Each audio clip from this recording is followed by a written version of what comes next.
안녕하세요. 법 읽어주는 공정쌤입니다. 오늘은 도시 및 주거환경 정비법 개정 사항에 대해서 알아보는 시간입니다. 도시 및 주거환경 정비법은 2019년 이후 타법에 의한 개정을 제외하고 19년 4월에 일부 개정이 되었고 2019년 10월부터 시행이 되었습니다. 그러면 하나씩 살펴보도록 하겠습니다. 먼저 제19조 행위제한 등의 2항 2호의 내용이 신설이 되었습니다. 제2항 다음 각호의 어느 하나에 해당하는 행위는 제1항에도 불구하고 허가를 받지 아니하고 할 수 있다. 자, 19조 제1항은 정비구역에서 건축물의 건축이나 공작물의 설치, 토지 형질 변경 등을 행위를 할 때 시장 군수에 허가를 받도록 하는 내용이 있었습니다. 그리고 기존 2항 1호에서는 재해복구 또는 재난 수습에 필요한 응급조치를 하는 행위 같은 경우에는 시장 군수의 허가 없이 할 수가 있는 내용이 있었는데요. 시장 군수의 허가 없이 할 수 있는 행위에 대한 내용이 추가가 된 겁니다. 즉 국민의 안전을 위하여 정비구역에서 붕괴 우려가 있는 위험 건축물에 대한 안전조치는 허가를 받지 않고 할 수 있도록 하는 내용이 되겠습니다. 자, 다음 21조 정비구역 등의 직권 해제 내용인데요. 자, 1항은 보면 정비구역의 지정권자는 정비구역의 지정권자가 다음 각호의 어느 하나에 해당하는 경우 지방도시계획위원회 심의를 거쳐 정비구역 등을 해제할 수 있다 라고 해서 지정권자가 정비구역의 해제를 직권으로 할 수 있는 경우에 대해서 있었습니다. 예를 들어서 1, 2, 3호를 제가 쓰진 않았지만 1호 같은 경우는 정비사업의 시행으로 토지 등 소유자에게 과도한 부담이 발생할 것으로 예상되는 경우나 추진 상황으로 보아 지정 목적을 달성할 수 없다고 인정되는 경우 등이 있었고요. 기존 4호 같은 경우에는 정비구역이 지정고시 된 날부터 10년 이상이 경과하고 추진 상황으로 보아 지정 목적을 달성할 수 없다고 인정되는 경우로서 토지 등 소유자의 당초에는 3분의 2였습니다. 3분의 2가 정비구역 해제에 동의하는 경우 정비구역 지정권자가 정비구역 등을 직권으로 해제할 수 있었는데 토지 소유자의 동의 요건을 3분의 2에서 과반수로 낮췄고요. 그리고 5호와 6호가 신설이 되었는데요. 5호와 6호는 추진위원회 구성 또는 조합 설립에 동의한 토지 등 소유자가 일정 비율 이상 동의로 정비구역 해제를 요청하는 경우 해제할 수 있도록 하였습니다.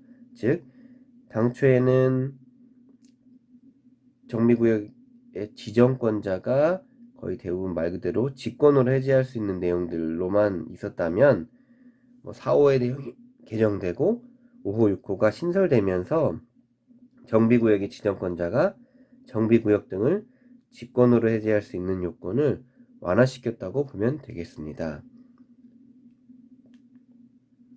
자, 다음 21조의 2 도시재생 선도지역 지정요청.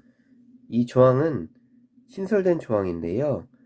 정비구역 등이 해제된 경우에 20조와 21조에 따라서 정비구역 등이 해제된 경우에 해제 지정권자가 해제된 정비구역 등을 도시재생 활성화 및 지원에 관한 특별법에 따른 도시재생 선도지역으로 지정하도록 장관에게 요청할 수 있다라는 내용이 신설이 되었습니다.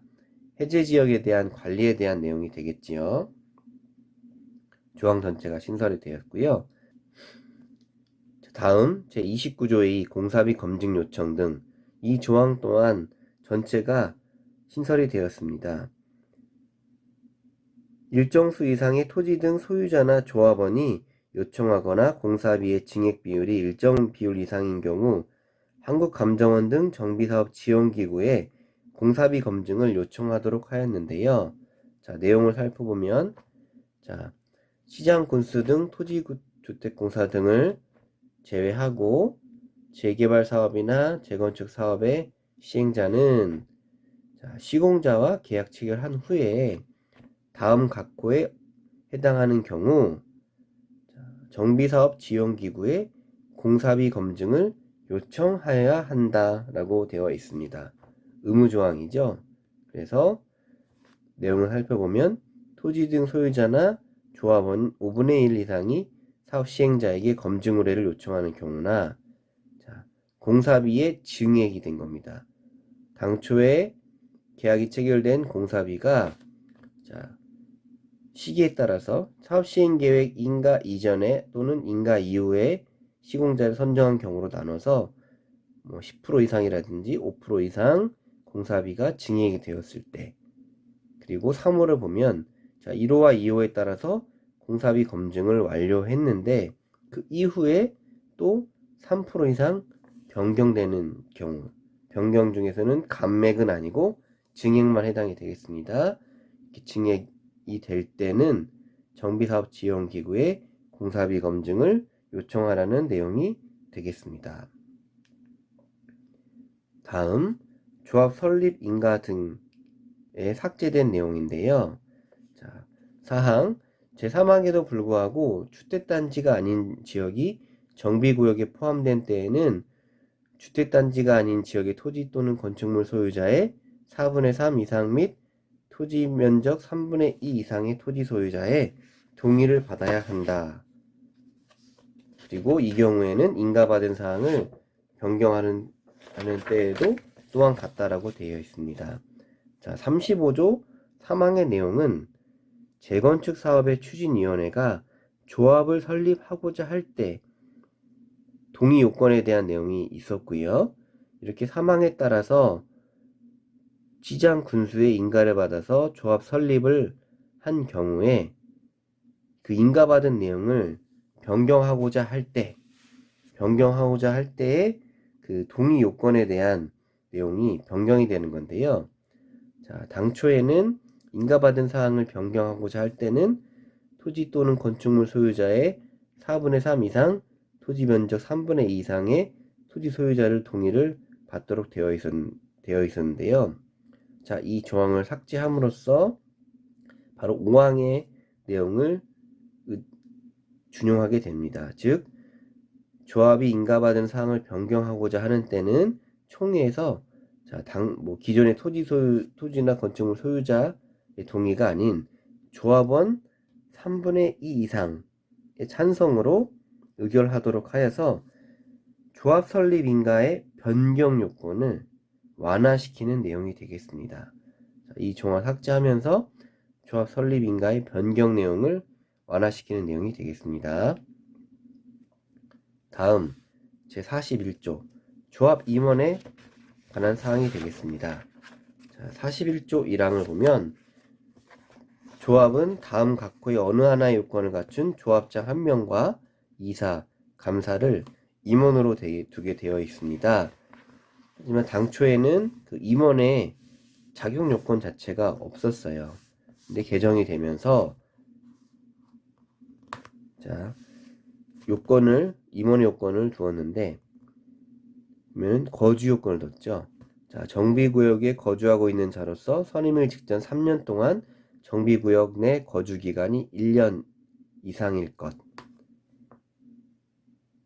이거나 어느 하나 요건이니까, 아니면 정비구역에 위치한 건축물 또는 토지를 5년 이상 소유하고 있어야 되는 요건을 갖추게 된 겁니다. 즉 당초에는 조합 임원에 선임할 경우에 자격 요건이 없었는데 이러한 자격 요건을 갖추도록 했고요. 다음 5항의 2호가 신설이 되었는데요. 시장 군수 등이 다음 각호의 어느 하나에 해당하는 경우로서 변호사, 회계사, 기술사 등을 전문 조합 관리인으로 선정하여 조합원의 업무를 대행할 수 있게 하였고, 어떤 경우였냐면 조합 임원이 사임, 해임, 임기 만료 등의 사유로 직무를 수행할 수 없을 때부터 6개월 이상 선임되지 아니한 경우에 전문조합 관리인을 선정하도록 되어 있었는데, 자, 총회에서 조합원 과반수 출석과 출석 조합원 과반수 동의로 전문조합 관리인의 선정을 요청하는 경우, 자, 시장 군수 등이 변호사, 회계사, 기술사 등의 요건을 갖춘 자를 전문 관리인으로 선정하여 조합 임원의 업무를 대행할 수 있도록 하게 하였습니다. 자, 41조 5항 2호의 내용이 신설됐다는 내용을 살펴보았고요. 자, 다음 43조입니다. 조합 임원 등의 결격 사유 및 해임. 자, 종전에는 이 법을 위반하여서 벌금 100만원 이상의 형을 받고, 자, 10년이 아니고 5년이었죠. 5년이 지나지 않으면 조합 임원이 될 수 없도록 하였으나, 자, 이 요건은 10년으로 변경을 해서 10년이 지나지 않으면 조합 임원이 될 수 없도록 하여 조합 임원의 결격 사유를 강화했다는 내용이 되겠습니다. 자, 100만원 이상의 형을 받고, 그리고 10년이 지나야만 조합 임원이 될 수 있다는 내용이 되겠고요.